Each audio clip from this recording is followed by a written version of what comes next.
He would grab a person, he would throw them against the wall. He would do that with everybody. We've profiled a lot of gangsters on this show, but quite honestly, they're the scariest of them all.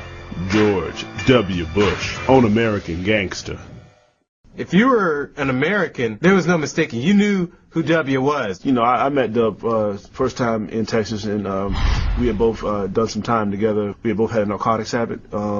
He came out of his. In December 2000, after a much contested feud, Texas kingpin George W. Bush became the new head of the Americans. We very quickly turned that town from blue to red. D.C. became a red town. A lot of people say W is just one of those people. He didn't really have a lot of options. I mean, his father was a gangster. He was going to be a gangster. W was a ruthless young man who became like a king. Just a one-finger victory salute. He watched the movie New Jack City about 15 to 20 times a day, and he would often look at the White House and say, I can make this just like the Carter Apartments. I never quite understood what he meant by that.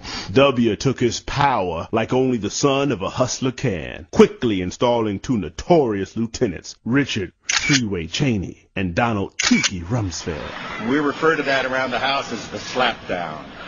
So you ought to just back off. Tukey Rumsfeld, he would like ask the question, and he would answer the question first. He'd be like, do I feel hot today? Of course. Do I enjoy chocolate? Who doesn't?